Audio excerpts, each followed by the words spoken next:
sussing out your luck, going hard in the paint, and that's how you assert dominance.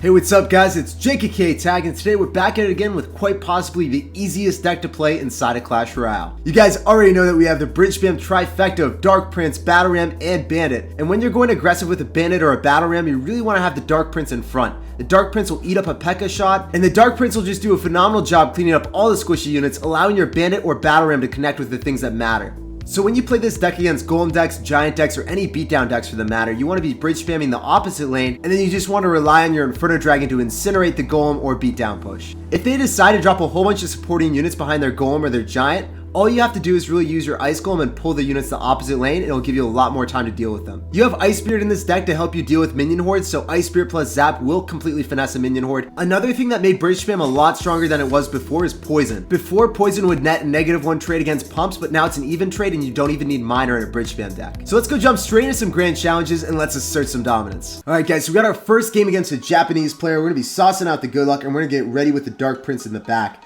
As I said, I really like having my Dark Prince in front of my Battle Ram, and I'm playing a little bit passively, waiting to see what he wants to do. So if he's going to be dropping a P.E.K.K.A, I want to be applying a ton of pressure, so then he's not going to have enough Elixir for an Electro Wizard to actually support his P.E.K.K.A. So all the Zappies are going to be going in the left-hand lane. That means that it's going to be a really easy cleanup with just an Inferno Dragon. We don't really care too much about the Zappies. Inferno Dragon's going to net a +3 trade here. He's going to go in with a Miner. We might actually have to go in for an Ice Golem if he's going to go in for a Zap, but he does not. And the Zappy is basically going to tickle our tower. It does not matter. And he doesn't have Zappies in cycle for the Inferno Dragon, so I'm going to be interested to see. Wow, so that's going to be a +4 trade again. So the Inferno Dragon, it incinerated a P.E.K.K.A, and then it also stroked back with a Vengeance and eliminated that Flying Machine.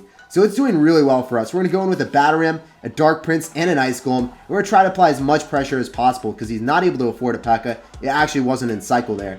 So we're going to keep going at him. He doesn't have enough Elixir for a P.E.K.K.A, so I feel like I can get a lot of damage here. We're going to go in hot, and the Bandit just bounces through the log. It has no issues there. Dark Prince is asserting dominance all over the tower as well. And wow, that's the easiest tower of my life, guys. This deck is just so OP. This man has Zappies, he's got P.E.K.K.A, he has Spear Goblin Hut, but it doesn't matter. All you gotta do is catch them out of cycle once, and you just punish so hard with this deck. After Dark Prince's buff, it's just incredible how good it is. I thought that Dark Prince was going to be bad, but I was just blatantly wrong. We're going to be going in for a Poison immediately on top of those Zappies and the Flying Machine. The Flying Machine is not going to see the light of day. It's not going to get out of that Poison, unfortunately for him. And the Miner is going to be something that we really don't have to deal with. So the ball is in your court, sir. What are you going to be doing? Sure, you can drop that Zappy and have that Zappy tickle my tower, but I don't really care about that, man. It was, I don't know. It doesn't matter to me. We're just going to be dropping the Dark Prince, and we're going to see what he wants to do, because he actually, yeah, he has to make something happen. He's probably going to go in for Zappies, but we're just going to poison them, and if we have, yeah, if we end up killing the Zappies, and he doesn't have anything to reset the charge of the Inferno Dragon, he's going to be in for a world of pain. So we're going to go in for an Ice Spirit, and actually, wow, that Flying Machine went right into the poison, so he did not stagger that properly at all, and we can have the double Dragon Domination if we really want that to happen, but I don't feel like it just yet. I'd rather save it for the second P.E.K.K.A that he's about to drop. We're going to go in hot with a Bandit, and we're going to see if we can assert dominance to take the second tower. In fact, we're going to go in for another Poison, and the Inferno Dragon is still alive and thriving. Bob the Barbarian is on top of the tower, and wow, Ice Golem is actually even going to be headbutting as well. So this is going to be a good game. This is going to be well played, and this is going to be good luck in the rest of your challenge, my man. There is nothing for you to do. That was a clean 2-0 victory, and we were playing against a P.E.K.K.A defensive deck. So jumping into the next game, I really like my starting hand. I love having Dark Prince and Bandit. We're going to cycle our Bandit in the back, and we see a Princess. So this is probably going to be a log bait variation. I wonder if he's running traditional. No, he's actually rocking the Prince. The Prince and the Princess. It's a fairy tale, guys. It's nice to see that. It's going to give us a very nice poison as well. And we're just going to try to get away with an Ice Spirit. The Prince should end up getting stopped in his tracks. We're trying to make sure that the Prince follows the Ice Golem back, has his priority straight, and goes towards my units instead of going towards my tower. It would be unexcusable for him to go touch my sacred tower like that. So Dark Prince is going to get obliterated by my Bandit. Hopefully the Bandit goes and connects with the Princess, but he goes in for a log. I actually don't know if the log was completely justified. I don't think that the Bandit would have ended up connecting. It would have been close, but it barely wouldn't have. Dark Prince barreled down the left-hand lane. He gets away with the Prince. We're going to try to drop Ice Spirit along with our Inferno Dragon, and that should end up doing really well for us. Ice Spirit ended up allowing... Wow, his Prince clogged up his Ice Spirit from actually connecting with our Inferno Dragon, and as a result, he got no damage out of that interaction. That was a little bit scary. We played on the edge right there. We played with fire, but we didn't get burned. Or rather, the Inferno Dragon didn't get cooled down. That was a little bit scary. We're going to be dropping our Battle Ram behind our Ice Golem, and we're going to see if we can apply some pressure. And then he drops a... Alright, that definitely was not meant to be a... There's no way he meant to drop a Goblin Barrel on defense there. Sometimes you do mean to do that against like a bandit, but I can't really think of any situation that he wanted to do that in. The Ice Spirit of his would make sure that our tower froze up, and that would have been very disadvantageous for our tower to get hit by the Dark Prince. Not that amount of damage that I want to take early on. We're not about that life, man. Let's try to get away with the Battle Ram and an Ice Golem push. Wow, he dropped his princess in vicinity of a poison. He does not care about his princess, nor does he really care about his prince. Prince got dropped in the poison too, but the prince is a little bit stronger, I guess. So he's alive and living. We're going to be dropping the bandit. It's going to end up killing the prince. Wow, I can't believe that just like randomly appeared on my screen. I didn't even see that barrel. It just like dropped. A little bit unfortunate for us, but we're still going to have a really nice interaction. I assume he's probably going to go drop Goblin Gang right inside. We're going to get away with the zap, and maybe some Penetration will occur. And that's what I'm talking about. Penetration occurred. Dark Prince finishes off the tower. The dynamic duo. Unfortunately, the princess is still alive. We'll try to sniper. Dark Prince in the back. Ice Golem. Bandit always fares extremely well against other Dark Princes, and it actually fares really well against Prince in general. The mechanic just stops the Prince from ever charging up, and it's so solid. I wonder if it's a bug, or I wonder if they actually meant to implement that. Regardless, guys, I really like the Bandit in this meta because it always stops Princes. Alright, guys, so we got a game against Likey, but I have a feeling he's not going to like seeing this deck that I'm running. So we're going to be dropping Ice Golem. We're going to be applying pressure with the Battle Ram. Got to make sure the Goblin Gang does not finesse us, so we're going to go in hot there. We're going to be dropping Ice Golem as well. Or we're going to drop Ice Spirit and make sure the Minion Horde doesn't finesse us. Minion Horde is going to be a little bit of an issue, so we're going to drop our Dark Prince to make sure we mitigate as much damage as possible. The Dark Prince will be sacrificed for the greater good, making all of the units go into the left-hand lane, and the Bandit is going to be bouncing towards the towers. So what does he have in store for us? He's going to be dropping another Goblin Gang, and we know for a fact that he's going to have Minion Horde relatively soon in cycle. He's actually back to the Minion Horde. So what we want to do is we want to go in for we want to go in for a Battle Ram, Ice Spirit, and then hold Zap for the Minion Horde. Please give it to Daddy. Drop the Zap, and the Penetration occurs. That's what I'm talking about. You really got to line up that Ice Spirit and the Zap combination. You got to figure out when they have Minion Horde in cycle, and then you'll just get so much damage on their tower if you pull it off correctly. So he's going to pump up, and as I said before, guys, it's going to be an even trade against pumps, and I assume he's actually running 3 Musketeers, but what I really want to do is I want to drop my Inferno Dragon in the lane of the 1 Musketeer, and the Dark Prince on top of the 2, and I'll be fine.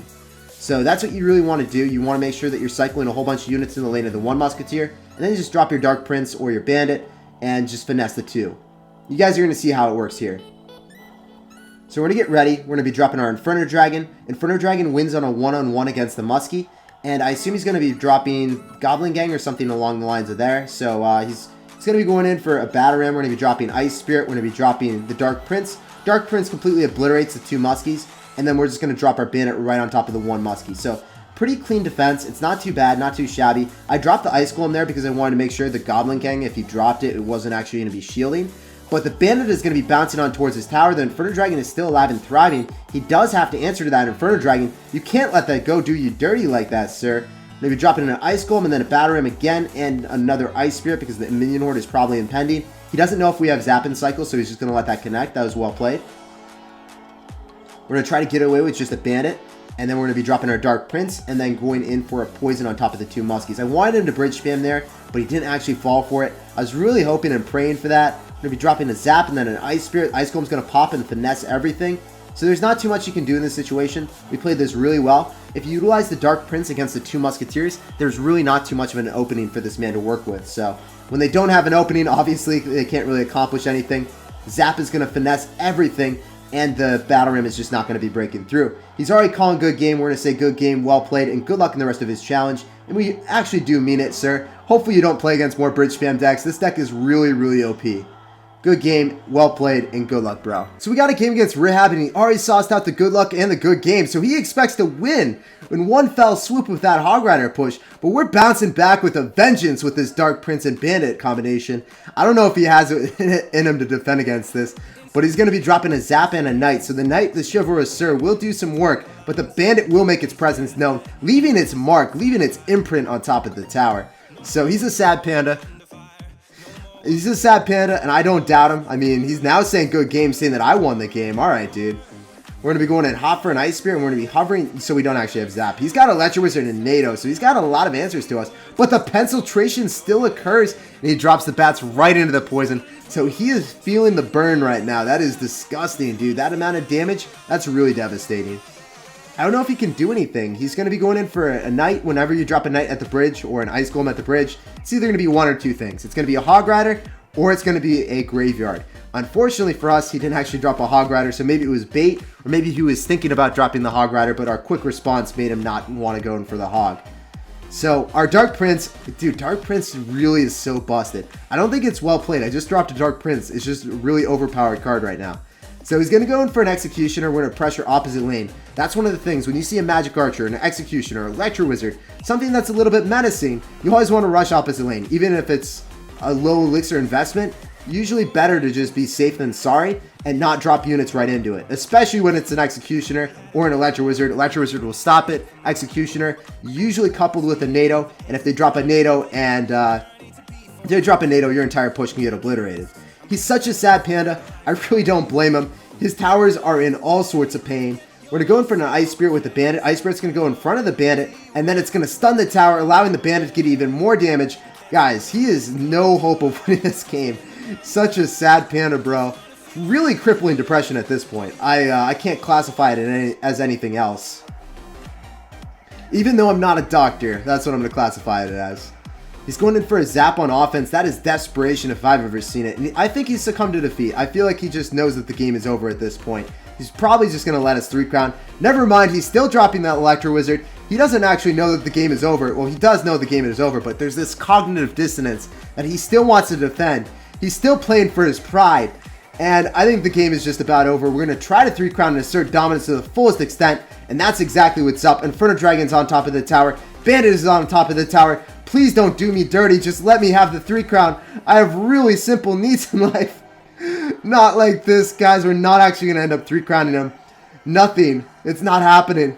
We're trying to zap him, but it's not going to work. There's going to be 17 HP left on the tower. And he actually BMs us for it.